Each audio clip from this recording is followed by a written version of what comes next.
Today I wanted to showcase one of the craziest and most enjoyable builds I have come across in the Edge of Fate. This build allows you to explode every enemy close by to you, have crazy uptime on Restoration and Radiant, and lets you burst targets down easily, all while taking advantage of two newly buffed exotics. We'll be going over the full build layout, the exotics to pair with this build, the armor mods and stats to use, and the combat flow. Before we get into today's video, I've been putting more effort into my Discord server lately, where I'll be raiding with my community and hosting community events, so if you're interested, you can join via the link in the description below. With that being said, I'm SniperKH and let's get into it. Let's go over the subclass layout first. For this build, you'll need to have the Solar subclass on the Titan. The subclass layout can be found on screen, but the notable components for this build are the Throwing Hammer, Healing Grenade, Roaring Flames, and Soul Invictus. Throwing Hammer is obvious as it's the best available melee for this subclass, while Healing Grenade and Soul Invictus will grant you two different heals, with Healing Grenade providing an instant heal thanks to Cure and Restoration, and Soul Invictus providing you free restoration by entering a sunspot, which spawns on solar ability kills. Additionally, Roaring Flames is important to boost our Throwing Hammer's damage, but this aspect will also be tied into our exotic armor of choice. For the fragments, I'd highly recommend Ember of Mercy, Ember of Blistering, Ember of Empyrean, and Ember of Eruption.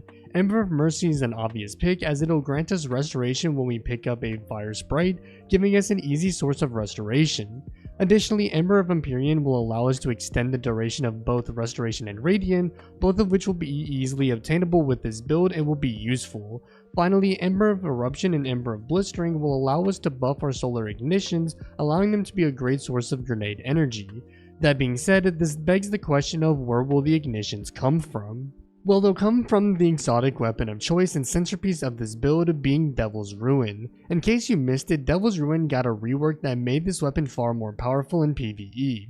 Bungie changed the functionality of Devil's Ruin by locking the beam firing mode behind the requirement of getting a fire sprite.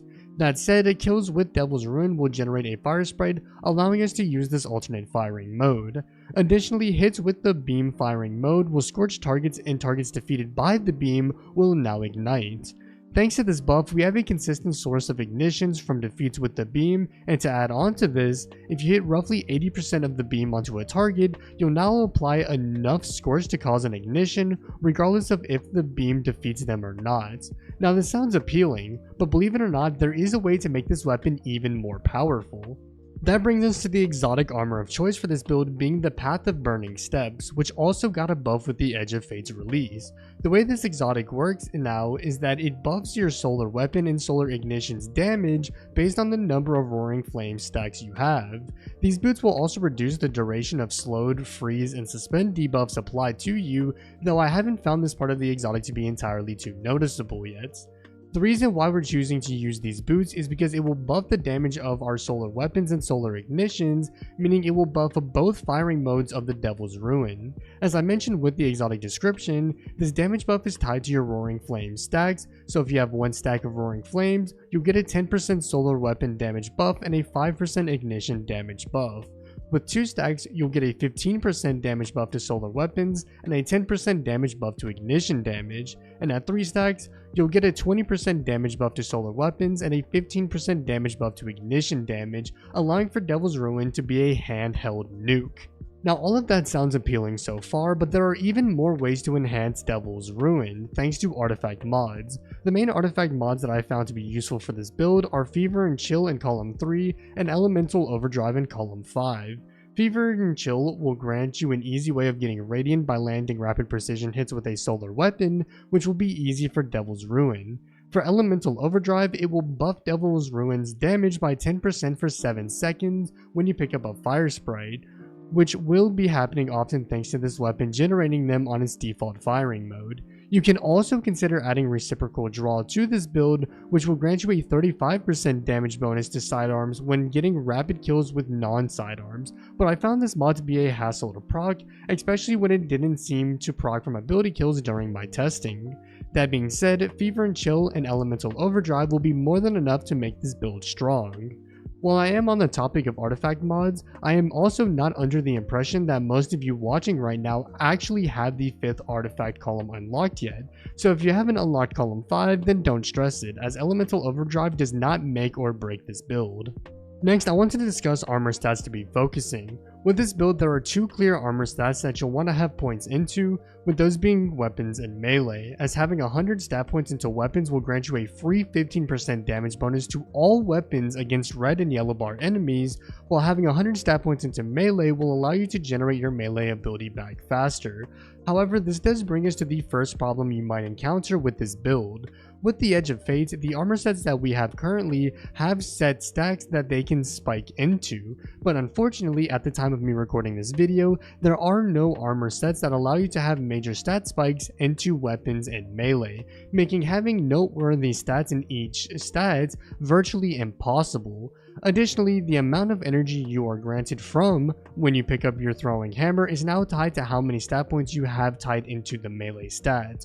When doing my testing with this build, I noticed that you need to have 60 or more stat points in melee to have your throwing hammer's energy fully refunded when you pick it up, which will be rough for most players. Thankfully, I found a solid workaround for this issue that I will be covering in just a moment. For now, I'd recommend getting your weapon stat up to at least 100 to ensure you're getting the 15% damage boost, and try to get your melee stat up to 50. If you can get up to 60, then even better, but as you'll get your hammer refunded. But if you can't get it that high, then try to get it to 50, as this will allow the workaround to actually work. Now, the workaround I found for this issue is solved with armor mods, so let's discuss them. For our helmet mods, we'll want 2 copies of Hands-On and 1 copy of Harmonic Siphon. 2 Hands-On mods will grant us bonus super energy from melee kills, which we'll be getting a good amount of, while Harmonic Siphon will grant us orbs of power on solar weapon multi-kills, which will be useful in a moment. For our gauntlets, I opted for 2 copies of Heavy Handed to generate an orb of power on melee final blows, which will only apply a 5-second cooldown on this mod when we do get a melee kill. For the boots, I ran 1 copy of Solar Weapon Surge and 2 copies of Invigoration. 1 copy of Solar Weapon Surge will grant us a 10% bonus solar weapon damage for 10 seconds, which will buff Devil's Ruin's damage even further. For the Invigoration mods, they'll refund 13% of our melee energy when picking up an Orb of Power. If you remember moments ago, I mentioned there was a workaround to the new hammer system, and the workaround is this.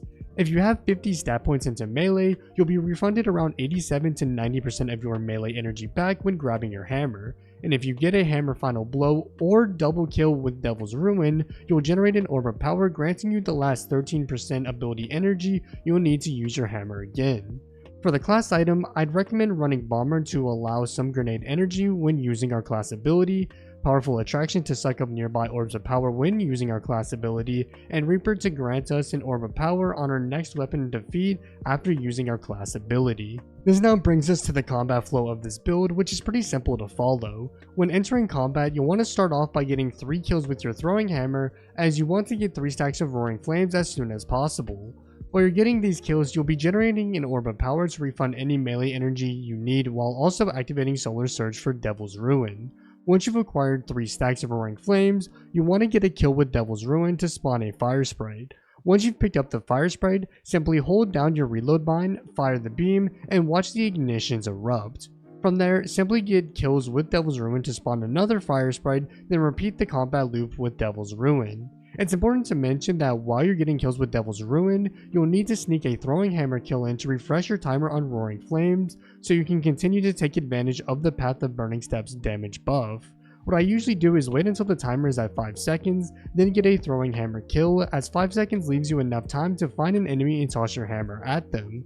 Another useful tip I found is that once you get a hammer kill, you can actually just punch enemies normally, and kills with your uncharged melee will actually grant you Roaring Flame stacks, even if you're not using your throwing hammer to get the kills. From there, just rinse and repeat this process. Overall, this has been one of the most enjoyable builds I've come across for Titans since Edge of Fate's release, and while this build might not be the most meta-defining build you'll ever see, it's definitely one that'll make grinding levels more exciting. If you found today's video helpful, a like rating would be greatly appreciated, and consider subscribing to the channel for more Destiny content and more build guides dropping soon.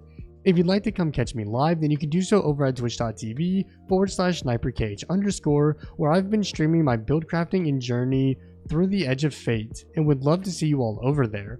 Also, consider joining the Discord server to raid with me, participate in community events, and get reliable updates on when I upload and go live. With that being said, I'm SniperKH, and I'm out. Good luck with gaming.